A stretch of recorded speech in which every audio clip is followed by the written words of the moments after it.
Well, howdy, friends, and welcome to this video on Political Science 1000 for St. Louis University. Today, we're going to take a look at international relations, specifically building on the work from our reading of Chapter 11 of our textbook. We are going to look at two articles. We are going to be looking at Samuel Huntington's The Clash of Civilizations and Dan Philpott's The Political Ambivalence of Religion. So like last time, I'm going to share a PowerPoint, and that will allow us to get started. So today we'll be looking at two articles, Huntington, The Clash of Civilizations, and Philpott, The Political Ambivalence of Religion. These are two rather long articles for our class, and they are somewhat more social sciencey, especially the Philpott. So this presentation might seem a little long, but I'm hoping all the details will be useful. So we're going to start with Huntington's The Clash of Civilizations. This is a famous book, a controversial book in 1996, but we are taking a step back and reading the article upon which it was based in 1993 in Foreign Affairs. And it has a pretty simple thesis. Modernization, the development of the global economy and societies, is not neat. And the end of the Cold War will not mean peace between countries. Conflict will continue, and it will be cultural conflict. So already we can see that Huntington is far more of a realist than a liberal based upon our Chapter 11 reading from last week. And much of what's conditioning Huntington's argument is the story about Cold War bipolarity. What happens after the Cold War? What happens after that? Will it lead to a great peace, or will it lead to conflict? And this is sort of a review of that bipolarity. But Huntington argues that the end of the Cold War is not going to bring about peace, that the Enlightenment values of democracy and human right are not going to triumph, but conflict will continue. And it's important to know that for him, this conflict is not going to be primarily ideological or economic, which were some of the assumptions in the late 80s, early 90s, but they would be cultural. Huntington argues that modern conflicts have historically been about princes, between nations, ideologies, and have primarily been Western. And the Cold War was a great conflict about ideology between two great superpowers that brought the whole world into conflict. So one of Huntington's main claims is that the kind of conflict we're going to see after the Cold War is no longer only about the West, but will involve the whole world, just because the Cold War involved the whole world, just as World War II came to draw in much of the world. So a lot of his argument is about the clash of civilizations around the world, as the title indicates. A large overarching cultural group like European. And he does think that cultural groups, civilizations are dynamic and historical. They can come and go. They are built over time, but they also have a real durability. So this is his 9 civilizations, color-coded: Western, Orthodox, Islamic, Buddhist, Hindu, African, Latin American, Cynic, and Japanese. So again, this is conflict between these 9 civilizations all over the world. So you can see this is a very big, bold theory that was controversial from the beginning of its inception. A few things to note: civilizations are larger than nation states. They can encompass multiple nation states. And the civilizations do not always line up with national borders. So there are some countries, and two of his favorite examples are Russia and China, that don't align very easily with one civilization. And sometimes civilizations can include awkward enclaves or exclaves that are spread in other parts of the world. The civilizations cross oceans, which is really important. That means that the civilizational conflict will be necessarily global. On the other hand, these civilizational boundaries often line up with long term historical patterns of immigration and colonization. So Huntington's going to say, look at the past, look at history.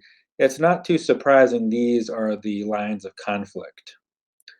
Also, note that Europe is riven by two civilizations, the Western and Orthodox. And it's important for the theory of Huntington that East Asia is at the crossroads of multiple civilizations, which, if you know anything about Eastern Asia, is not really a surprise. Um, Part of the story here is that Islam cuts across three continents. So Huntington predicts that Islam will become an important part of global politics, partially because it's so geographically diverse. Um, but why will civilizations clash? And here we're really getting into the meat of Huntington's theory on pages 25 through 29 of our reading. And again, these are very controversial claims. Civilizational differences are real and basic. They're more fundamental than other differences of economy, of economics, and ideology.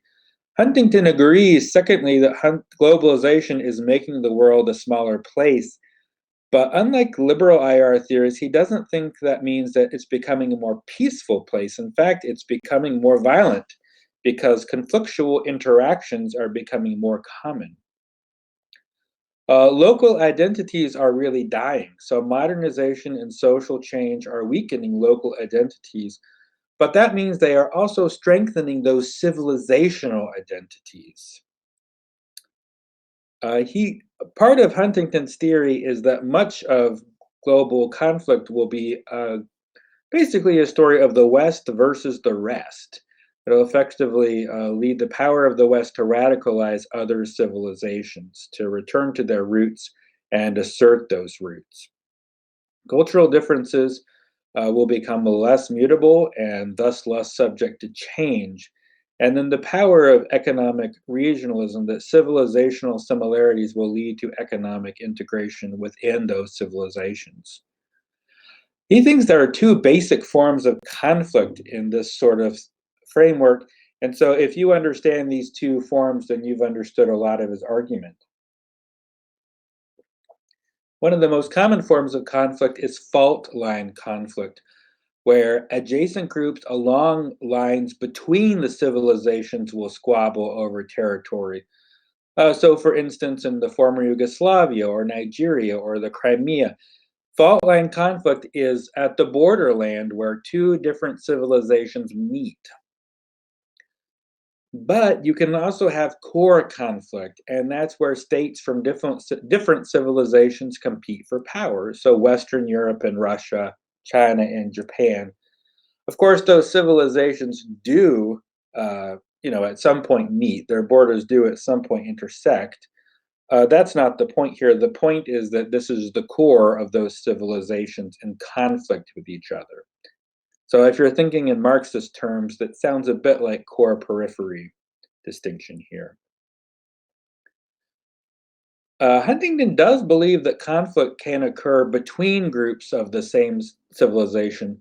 So conflict can occur within a civilization, but he thinks it's going to be much less common. Part of the story of why civilizational conflict will be so important is that countries from the same civilizations will support each other in conflicts. So think, for instance, of the way Arab countries supported each other during Desert Storm, or Turkey and Azerbaijan against Armenia, the relationship between Russia and Serbia at many points in history. Um, Effectively, Huntington thinks that civilizational uh, interests are going to become very important to nation states, and they will want to support their kin countries, which is countries who share with them a common civilization. So part of the argument here is that the West versus the rest is the idea that the growing power of the West will radicalize other civilizations against the West, and then other civilizations have no choice but to react somehow. And he thinks there are three possible reactions to that Western hegemony. oscillation, bandwagoning, and balancing. You can read more about those in the article. Part of the story here is the countries caught between civilizations, and Huntington thinks those countries are likely to break up. So the Soviet Union broke up, the Yugoslavia broke up, maybe not always the way Huntington thought they would. Other countries that are divided might attempt somehow to balance and bandwagon between different civilizations. So, three rather obvious examples is Turkey is somewhat torn between the European Western sphere and the Islamic sphere. So, it has to navigate the relationship between those two civilizations. Likewise, Mexico between Latin America and the US, the West, and Russia between the Slavic Orthodox sphere and the European Western civilization. If you're interested in Japan, you should read more about that in this article because Huntington is very interested in Japan. Japan has a unique civilization, but on the other hand, is partially because of its history after World War II, very closely aligned with the West, which makes it a unique case. So Huntington believes that two of the greatest sort of challenges to Western power will be the Islamic and Confucian civilizations because they won't bandwagon and they can't isolate. So they have no choice but to balance and compete. Um, it's interesting to think about this now because if you think back to our arguments about bipolarity from the last chapter, it's not clear exactly what kind of international order we find ourselves in today. So I'm not sure what Huntington would make of that. Be very interested to hear what you think of Huntington's theory and how you would criticize it. There's certainly plenty of criticisms you could advance. The obvious one is that the Western Enlightenment values of democracy and human rights will prevail in some ways. And perhaps they aren't really exclusively Western. Perhaps they are far more universal in non Western ways. Many people have argued that the differences Huntington has identified do not always lead to conflict. So, this is a really key question. Do differences always lead to conflict? Do they often lead to conflict? Critics of Huntington say that economic and ideological differences are still very important. So it's not clear that you can simply see the world in these nine big civilizations, but economic and ideological differences within each civilization matter a lot. Huntington also seems to think that the nation state will to some extent disappear within the civilizations, and you could argue that is not true. Finally, you could argue that the way he's talking about civilizations or culture is just non existent or not very helpful. And the category doesn't really do as much for him as he would like. And particularly, you might think that these categories of civilizations are far more fluid or mutable or contingent than Huntington thinks. So we're now going to move on to our second article, our second case, explaining the political ambivalence of religion by Daniel Philpott. This is a really wonderful article. I really enjoy reading it. I've read it many times. It's a 2007 article from the flagship poli-sci journal, the American Political Science Review. And Daniel Philpott is a prominent IR scholar at Notre Dame, another good Catholic school. And the focus of the article is really on religion and politics and the role of religion in peace building and conflict resolution. And much like Huntington, Philpott's very interested in post-Cold War geopolitics, and especially the role of religion there. And Philpott's theses are fairly simple. He says religion matters to post-Cold War politics. It's still quite important, but it's ambivalent. Its role can vary depending on two variables: differentiation and political theology. So if you find Philpott's argument a bit difficult, return to this slide and remind yourself religion matters, but its role is ambivalent. It's complex. It can go one of two ways, depending upon differentiation and political theology. So it's important for us to understand what we mean by both differentiation and political theology. So part of what Philpott is up to is he's rejecting secularization theses, or the secularization thesis that would say religion is going to disappear. It still matters. And not just Christianity, but religions matter throughout the world, with Western Europe being, of course, a partial exception. Um, Part of this ambivalence is that the role of religion is going to be complicated. It's not always going to be anti-democratic. It's not always going to be illiberal or anti-liberal. But again, its role is ambivalent, depends on differentiation and political theology. And part of his hypothesis is that studying the interaction between these two variables, between the variables of differentiation and political theology, can predict the political behavior of a religious group. There's a really great quotation on page 506.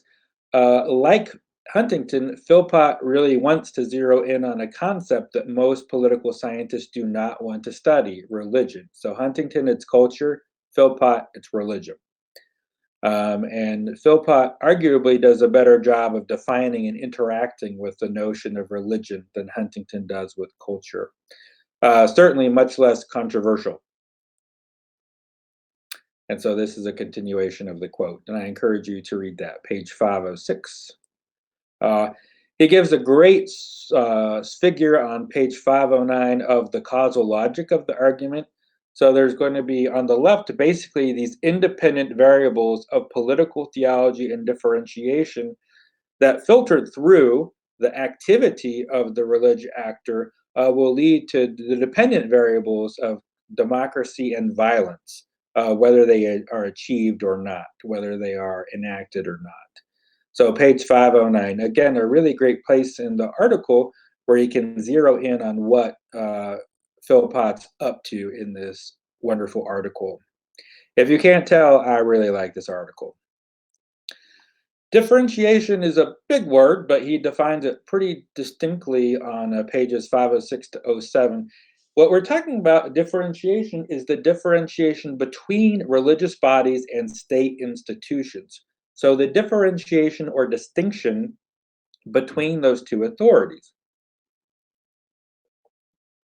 And part of what matters there is the extent of each entity's authority over the other. So whether religious bodies or state institutions have some authority over the other authority. He thinks there are four dimensions to this differentiation, which is probably more than any of us could really fully understand. But when he's talking about differentiation, he's interested in the constitutional status of religion, how religious in nature the politics is there freedom of religion, and most importantly, or certainly as importantly, whether religious bodies are controlled by political groups. So this kind of differentiation is similar to, but not the same as the separation of church and state, the establishment, established religion, or ideological or cultural influences of politics. So these are distinct. So just to give you an example, Philpott thinks that the United States is a very interesting paradox, because on the one hand, we have a very strong differentiation between religion and the state. But on the other hand, there's no question that religious groups have a great deal of political influence. So in this case, the institutions are quite distinct, are quite differentiated or autonomous, but there's still a lot of interaction between them.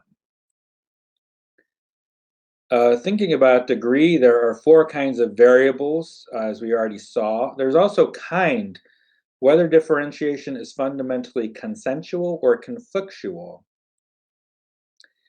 And this sort of helps you understand that. So consensual and conflictual, consensual means that the differentiation is agreeable to both parties. It's the consensus of religious and political authorities. In a conflictual differentiation, whether it's high or low, it means that one party is forcing the arrangement on the other party. And in most of his cases, it's the political authority forcing the arrangement on the religious authority.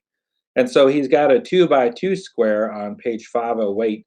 So we already saw in the case of the United States, political and religious authorities are highly differentiated, and that relationship is mostly consensual. Um, on the other hand, looking at the bottom left, in a country like Iran or Saudi Arabia, you would say that in general, the relationship between political and religious authority is very integrated. It's not differentiated.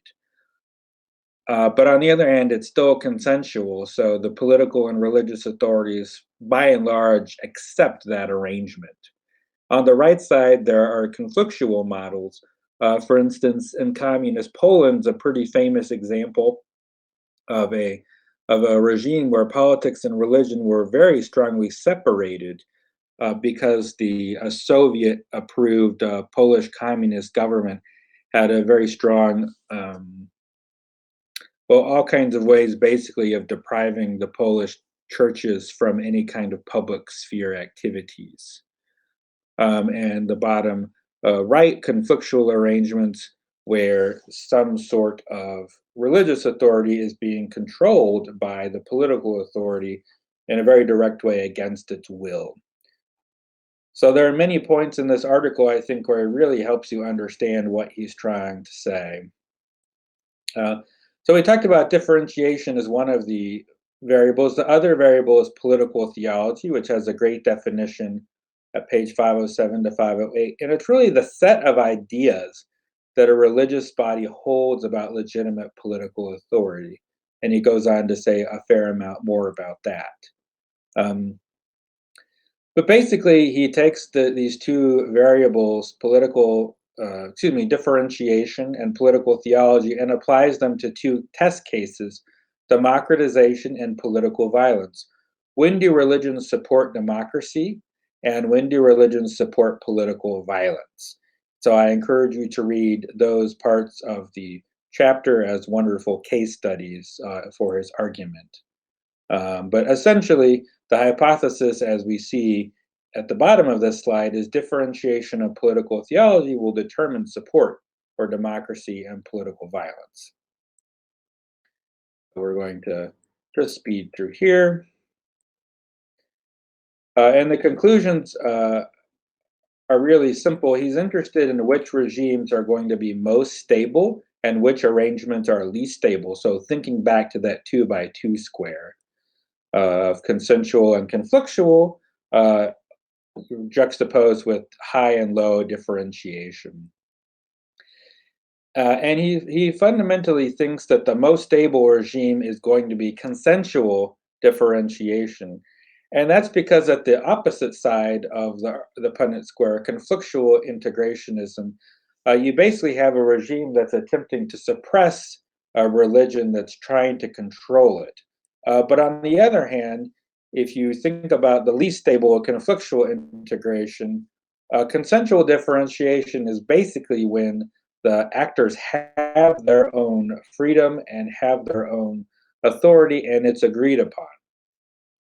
So again, the most stable is consensual differentiation, and the least stable is conflictual integrationism.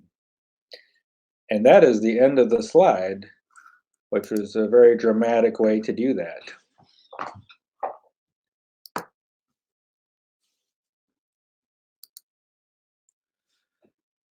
So that was a somewhat lengthy presentation, but hopefully helpful to you about our two articles by Huntington and Philpott. And I really want to stress that these are two thinkers trying to grapple with international relations issues, both with a somewhat realist bent. So I'd be delighted for you to disagree with their arguments. I would be delighted for you to criticize them. And I know Dan Philpott would certainly welcome that. So please take that opportunity to decide what you think about international relations and the role of culture and religion in geopolitics. And thank you very much. I hope you enjoyed this, and we'll speak again soon.